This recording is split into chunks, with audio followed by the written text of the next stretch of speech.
En el Santuario de la Misericordia, en Borja, cerca de la ciudad de Zaragoza, España, hay un fresco muy hermoso que se llama Ecce Homo, pintado por Elías García Martínez.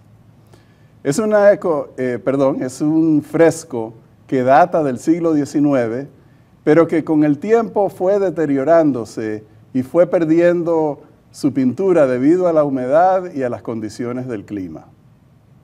Tanta fue el deterioro que una persona llamada Cecilia Jiménez, de unos 80 años de edad, surgió como voluntaria, sin permiso, sin experiencia, a reparar el fresco, pero lamentablemente fracasó restaurando esta hermosa pintura. Esto sirve para nosotros como ilustración del trabajo que a veces Dios nos llama a hacer. En todas las iglesias, como hemos visto en las Escrituras, hay personas cristianas que siguen al Señor, pero que caen en pecado. ¿Y qué nos toca hacer a nosotros? Sino colaborar con Dios en restaurar a los hermanos que han caído en pecado. Ese es el tema que vamos a estudiar hoy. Hola, querido hermano, ¿cómo te encuentras? Rafael, yo no quiero hacer lo que hizo Cecilia y tratar de restaurar en otras personas. Es la obra de Dios y del Espíritu Santo. Y ocurre por la misericordia de Dios y no porque el ser humano se lo fuerce a otro. Es una magnífica ilustración de lo que no debemos hacer los cristianos. Oremos. Oremos. Amante de Dios, ayúdanos a ser testigos de la obra de tu Espíritu en nuestras vidas y no imponer en otros lo que nosotros pensamos es la norma. Ayúdanos a mostrar amor y no querer pintar a Cristo en la cara de otro. En el nombre de Jesús lo pedimos y lo agradecemos. Amén. Amén. Amén. Bien, comenzamos el estudio de hoy con un pasaje en Gálatas capítulo 6. Hermanos, si alguno es sorprendido en alguna falta, vosotros que sois espirituales, restauradlo con espíritu de mansedumbre, considerándote a ti mismo, no sea que tú también seas tentado. Bueno, Johnny, entonces Pablo comienza aquí con una declaración que no debe sorprenderle a nadie. Aquí habla acerca de hermanos sorprendidos en alguna falta. Yo no sé por qué dice sorprendido, porque pecados hay en todas partes. Como que lo cogieron infraganti. Bueno, sí, pero no nos debe sorprender porque todos somos pecadores. Todos tenemos tendencias al pecado, debilidades, tenemos heredad de pecado, tendencias cultivadas y no debemos extrañarnos que las personas son pecadoras. Las personas son imperfectas. De hecho, que nosotros sabemos por los escritos de Pablo que si alguna iglesia perfecta tenía que haber, era la iglesia que Pablo pastoreaba. Pero él mismo, en sus escritos, por ejemplo a la iglesia de Corinto, él reconocía que allá había pecado entre los miembros de esa iglesia. Y vamos a leer un pasaje en Corintios para ver cómo lo expresa él allí. ¿No sabéis que los injustos no heredarán el reino de Dios? No os engañéis, ni los fornicarios, ni los idólatras, ni los adúlteros, ni los afeminados, ni los homosexuales, ni los ladrones, ni los ávaros, ni los borrachos, ni los maledicientes, ni los estafadores heredarán el reino de Dios. Y esto erais algunos de vosotros. Bueno, Johnny, no es ningún secreto para los que hemos estado en la iglesia por tiempo que hay pecadores en la iglesia. Nosotros somos pecadores. Como pastores nosotros sabemos que en la iglesia hay pecado. Tú has sido pastor, seguramente tú has conocido esa cruda realidad también. Lo que Pablo escribe aquí, donde él dice que eso erais algunos de vosotros, uno tiene que leer entre líneas, porque él le está diciendo ahí, yo pienso más bien como para convencerlos, no hagan esas cosas. No como para decirle, ustedes más nunca han vuelto a cometer pecado, porque si era así, ¿para qué señalarles todo eso? Correcto. Esta lista, en realidad, Rafael, nos incluye a todos, porque el amar las posesiones de esta tierra, ser avaro, es algo común. Podemos decir que algunas de estas cosas no nos identifican a nosotros, pero todos le hemos robado a Dios, todos somos ladrones, etcétera. Pero Johnny, esa lista no está completa. No, hay más, hay más. Se nos iría todo el programa poniendo la lista completa. Correcto. Pero inclusive con los que menciona aquí Pablo y con los que estamos citando, me parece que todos nos podemos identificar de una manera o de otra y saber que todos hemos fallado. Yo he fallado, yo le he robado a Dios, yo he sido avaro, yo he tenido de los pecados que están allí. Y le pido al Señor que transforme mi vida y que continúe esa transformación. Ahora, completando el pasaje, Pablo también les dice lo siguiente: pero ya habéis sido lavados, ya habéis sido santificados, ya habéis sido justificados en el nombre del Señor Jesús y por el Espíritu de nuestro Dios. Ahora, todo lo que menciona Pablo aquí es cierto, pero también es cierto que ellos tenían pecado en la iglesia. Y vamos a leer un resumen de cómo, si tú lees las cartas a la iglesia de Corintio y lees entre líneas, o sea, interpretas de por qué él le dice cosas a las personas, entonces uno sabe que él está dirigiéndose a las personas que cometen estas faltas. Leamos. Entre los problemas en Corinto estaba divisiones entre hermanos, y eso es un eufemismo. Correcto.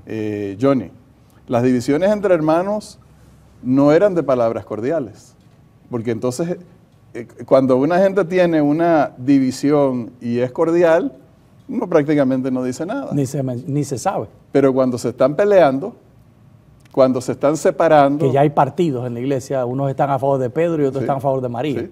Sí. Y mire, yo la verdad es que no puedo decirlo, pero no me extrañaría que ahí se estaban cayendo a golpes. Ah, sí. Algún testigo vio eso. Se estaban poniendo violentos, por lo menos de palabra. Así que por eso ponemos ahí que esto es un eufemismo. La próxima dice, algunos se creían ser sabios. Eso quiere decir que insultaban a los demás. Para mí eso quiere decir que se la daban de que se lo sabían todo, y cuando una persona todo se lo sabe, comienza a enseñarle a los demás y a decirle a los demás. A condenarlos, sí. Sí, y no hay cosa más fastidiosa que un sábelo todo, que sabe lo que es mejor para mí, sabe mejor que yo hacer mis cosas, me está diciendo cómo me tengo que comportar. Yo no quiero ir para esa iglesia. Quiere vivir por todos. Sí, con lo sábelo todo. Luego está uno que decía que estaban envanecidos. Ay, echándoselas todo el tiempo. Otros, inmoralidad en la iglesia. Otros, litigios en las cortes. Fornicación y prostitución. Imagínate. Todo eso está ahí. Hay que leerse las cartas para encontrarlo, pero ahí está. Idolatría. Imagínate tu idolatría. Eso nosotros nunca lo hemos visto en una iglesia adventista. Bueno, sí. Que le hayamos dado el nombre. Porque la idolatría es más que poner una estatua y claro que sí. ¿Sí? Podemos tener idolatría a la forma de vestir. Es más, podemos tener idolatría de efectos que usamos en el culto de la iglesia. Ok. Fíjate la siguiente. Acusaciones contra Pablo, o sea, atacar al pastor de la iglesia. Eso nunca se ha visto tampoco en una iglesia, gente que ataca al pastor. Luego, tomando la cena del Señor indignamente. ¿Y qué era lo que esta gente estaba haciendo? Imagínate. Que comieran en sus casas y que no vinieran a estar abusando, degradando la cena del Señor. Negar la resurrección de los muertos, imagínate eso. Falta de amor se te quedó. Malas conversaciones. Bueno, sí, falta de amor seguro estaba ahí, pero imagínate... No, ahí está, ahí lo tiene. Ahí está, ok. Pero imagínate tú una persona que dentro de la iglesia empieza a predicar que no hay resurrección de los muertos. Imagínate. Esas eran las cosas con las que estaba lidiando Pablo en esa iglesia. Entonces, cuando él dice que si alguno es sorprendido en una falta, honestamente, con esa lista tan larga y que sabemos que no está completa, no es de extrañarse que hay personas cristianas que cometen pecado. Entonces, el asunto se convierte, Johnny, en qué vamos a hacer cuando un hermano comete pecado. Entonces, vamos a ver lo que dice Pablo leyendo otra vez el versículo anterior. Hermanos, si alguno es sorprendido en alguna falta, vosotros que sois espirituales, restauradlo con espíritu de mansedumbre, considerándote a ti mismo, no sea que tú también seas tentado. Qué palabras bonitas, Rafael. O sea que la solución no es darle golpes por la cabeza, empujarlo, sacarlo, borrarlo, condenarlo, excluirlo y apartarse. La solución es redimirlo, acercarse, abrazarlo, amarlo, protegerlo, promoverlo. Bueno, entonces nosotros tenemos eso modelado en el ministerio de Jesús. Por ejemplo, vamos a tomar el caso donde, digamos, Pedro fue sorprendido en una falta. Sí, como negando a Jesús. Como con palabrotas groseras, decir yo no conozco a ese tal bla, bla, bla. Eso fue horrible lo que dijo Pedro. Sí, sí. Entonces, aquí viene el tema de Pablo que dice restauradlo con espíritu de mansedumbre. ¿Y qué fue lo que modeló Jesús? Vino en su resurrección y hablándole a la primera que vio, que fue a María Magdalena, le da por nombre al hermanito Pedro para que lo anime, para que sepa Pedro que Jesús está pensando en él y que espera que él esté allí, que él pertenece. Nosotros tenemos que hacerle sentir a estos pecadores que ellos pertenecen en la iglesia. Sí. Entonces, fíjate que Pablo dice aquí, considerándote a ti mismo. Correcto. Ahí hay sabiduría, Johnny, porque cuando yo veo, creo que esto es lo que quiere decir, que cuando yo veo pecado en otra persona, considérate a ti mismo. Que es lo que dijo también Jesús, de que no le quites la viga, no le quites la paja cuando tienes una viga en el ojo. En el ojo propio, ¿verdad? Que eso es lo que nos tenemos que acordar. Y miremos, cuando Pablo escribe esto, miremos por qué lo dice Pablo. Vamos a ir primero a Corintios. Pablo escribió lo siguiente, yo soy, considerándose a sí mismo, dijo, yo soy el más pequeño de los apóstoles y no soy digno de ser llamado apóstol, porque perseguía la iglesia de Dios. Mira qué más dijo Pablo. A mí, que soy menos que el más pequeño de todos los santos, me fue dada esta gracia de anunciar entre los gentiles el evangelio de las insondables riquezas de Cristo. Johnny, yo no creo, bueno, hay una más y luego hablamos. Aquí está la de Timoteo, donde Pablo dice, palabra fiel y digna de ser recibida para todos, que Cristo Jesús vino al mundo para salvar a los pecadores, de los cuales yo soy el primero. Johnny, yo no creo que esto es una modestia falsa. Yo creo que Pablo estaba consciente de grandes faltas de carácter que él tenía. Él no era perfecto. Él había sido asesino y perseguidor de la iglesia. Eso es un eufemismo. Cuando él dice perseguidor de la iglesia, él quiere decir, yo entraba en las casas, los arrastraba y los mataba. Él sabe muy bien lo que él hizo. Una cosa horrible. Y él tenía eso sobre su conciencia, a pesar de que Dios lo había perdonado y lo había instalado como un apóstol, pero él se consideraba a sí mismo y hablaba con humildad.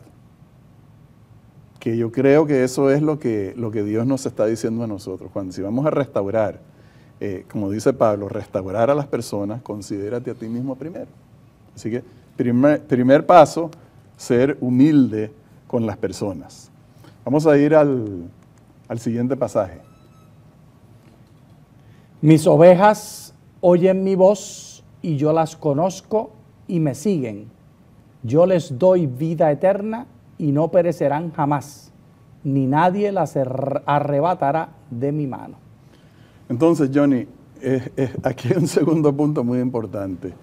Si el primero es considérate a ti mismo, que tú también eres un pecador, o sea que, ¿quién va a tirar la primera piedra? ¿Qué dijo Jesús?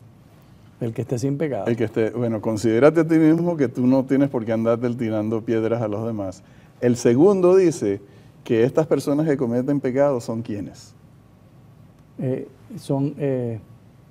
las ovejas de Jesús. Sí, lo que Él le da vida eterna. ¿Sí? Así que si estamos tratando con una persona que comete pecado y es una oveja de Jesús, ¿cuál debe ser nuestra actitud? Amarlos, abrazarlos, protegerlos, incluirlos, apoyarlos. ¿Qué fue lo que hizo Jesús? Sí. Cuando yo te miro a ti, tengo que ver a una oveja de Jesús. Amén. Y si alguien se siente incómodo con esa palabra oveja, a un pecador oveja de Jesús. Si alguien se siente incómodo con esa palabra oveja, digamos un hijo de Dios, una persona por la cual Cristo murió.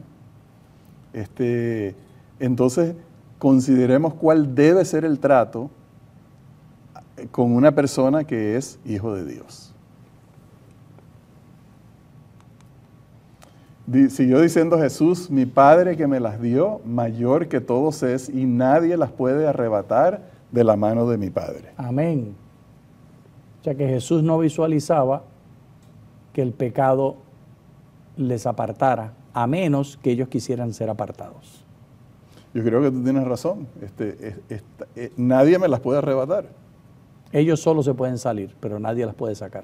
Sí. Entonces, lo que yo veo aquí, Johnny, es que todo el que es hijo de Dios está en las manos de Cristo. Y aunque nosotros los veamos cometiendo pecado, esas personas están en las manos de Cristo. Ejemplo, David. Examinemos la vida de David. Haciendo cantidad de barbaridades hasta el momento de morir, cuando manda a matar a muchísima gente. Él estaba en las manos de Dios y mientras era pecador, era siervo de Dios. Idem justus et peccator. Al mismo tiempo justo y pecador. Así somos, Rafael. Esa es la misericordia de Dios. Pero pudiéramos pensar que David no era de Dios porque era asesino, era adúltero, era todas esas cosas, y condenarlo. Correcto. Pero estaríamos muy equivocados porque es el prototipo de Jesús, escogido de Dios y bendecido por Dios. Al mismo tiempo le dijo que no iba a construir el templo porque tenía sangre en sus manos. Así que ahí está la declaración de al mismo tiempo justo y pecador. Sí, entonces Dios es como que nosotros pudiéramos interpretar, ok, este es un hijo de Dios, Dios está bregando con esa persona. Yo no tengo por qué venir, intervenir, castigarlo, votarlo, porque hubiéramos cometido un error. Si nosotros votamos a David, si votamos a Pedro, hubiéramos caído en un error. Perdemos, sí. Porque la diferencia está, Johnny, en que aunque esas personas cometieron errores muy graves, no eran personas que estaban rebeldes contra Dios, en el sentido que una persona como los fariseos que conocían de cerca a Jesús no lo aceptaban, sino que lo rechazaban. Ese es otro tipo de persona. Pero estos son personas que aman a Dios, aman a Jesús. ¿Cómo lo sabemos? Por ejemplo, cuando Pedro negó a Cristo, ¿qué hizo? Se fue a llorar. Amargamente. ¿Por qué? Porque se dio cuenta que había cumplido la profecía de Jesús y se dolía grandemente. Entonces Pedro no estaba como para nosotros decir... Y se quedó en la comunidad, se quedó en la iglesia y la iglesia no lo rechazó. Entonces Pedro no estaba como para que nosotros fuéramos a buscarlo, a decirle, mira, pero tú eres un bandido traidor, vete porque no te queremos aquí, gente como tú no merece llamarse cristianos y no queremos asociarnos contigo. Fuera. Ese sería el grave error. Si hubiera sido un fariseo que rechaza a Cristo, que persigue a la iglesia, que viola su conciencia, a ese sí le podemos decir, mira, tú aquí no tienes entrada, o estoy equivocado. Rafael, yo estoy tan contento que yo no tengo que saber la respuesta porque yo no soy el juez. Okay. Esos que quieren ser juez están tomando la posición de Dios. Recordemos, el Señor Jesús dijo que la cizaña y el trigo estarán juntos. ¿Hasta qué momento van a estar juntos, Rafael? Hasta el final, hasta la siega. ¿Y quién es el que va a separarlas? El dueño de la cosecha. Así que si tú te atreves a decir, esta es cizaña y hay que sacarla de la iglesia, tú sabes más que Dios. Tú sabes más que Jesús. Yo no sé más que Jesús. Yo no paso juicio. Si a mí me tocara pasar juicio, yo no soy salvo. Le doy gracias a Dios que Él es el que pasa juicio. Pero es que Rafael, mira, aquí vuelvo al caballito de batalla. Okay. El hermanito Pablo está hablando en el contexto grecorromano, pero este asunto de esta dicotomía y esta lucha no existe en el contexto del antiguo cercano oriente, porque es un concepto tribal y las opciones no son salvo o perdido. Las opciones son miembro de la familia o no miembro de la familia. Y eso nos ayuda a entender mejor. Y así lo predicó Jesús. Hay que leer, para entender el evangelio, no lean a Pablo, lean los evangelios. Ok, entonces vamos a leer el evangelio aquí en Mateo 18, lo que dijo Jesús. Por tanto, si tu hermano peca contra ti, ve y repréndelo, estando tú y él solos. Si te oye, has ganado a tu hermano.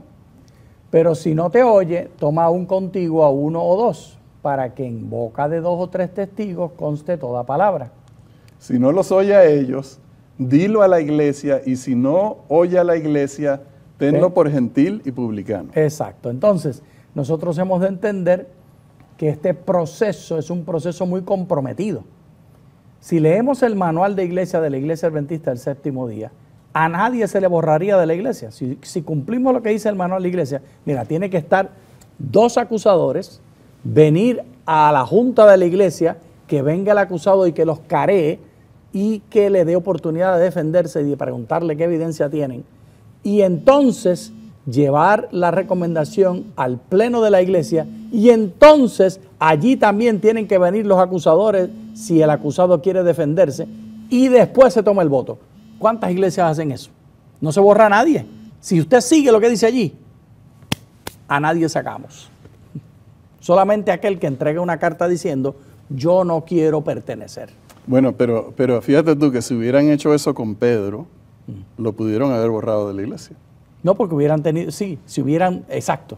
Sí. O sea que ni eso debemos hacer. Pero, o sea que ahí hubieran cometido un error. Pero el manual está hecho para que eso no suceda, porque nadie, mira, los acusadores son chismosos, que no quieren enfrentarse y cariarse con el acusado, no quieren verle la cara. Así que hablan por detrás.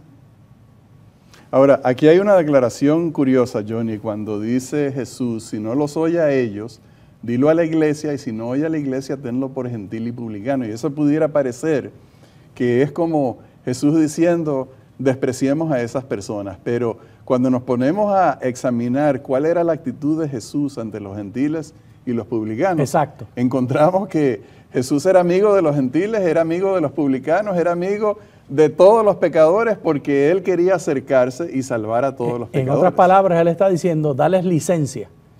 Ellos no pertenecen, no son judíos. No los juzgues más con la ley que se juzga a los judíos, ahora son gentiles y publicanos. Como decir, son personas que necesitan acercarse a Dios. Correcto. Son personas que necesitan convertirse a Dios. Tenlo por gentil y publicano no quiere decir despreciar a estas personas, sino reconocer que necesitan la salvación. Y vamos a ver otro versículo en cuanto al trato en ese mismo capítulo de Mateo 18. A cualquiera que haga tropezar a alguno de estos pequeños que creen en mí, mejor le fuera que se le colgara al cuello una piedra de molino de asno y que se le hundiera en lo profundo del mar. ¡Ay del mundo por los tropiezos! Es necesario que vengan tropiezos, pero ay de aquel hombre por quien viene el tropiezo. Entonces, Johnny, eso es como para que nosotros tengamos en cuenta el trato que tenemos con personas que están en necesidad de restauración. Si encontramos a un Pedro que ha pecado gravemente, que ha hecho lo increíble, que ha ofendido a la iglesia, que ha avergonzado a la iglesia, dice ahí, cuidado que tropecemos a una de estas personas, porque Pedro estaba en necesidad de perdón, no de condenación. Correcto. Pedro estaba en necesidad de restaurarlo, de levantarlo de su caída y de el pecado que había cometido. Era una debilidad a lo que había cedido Pedro.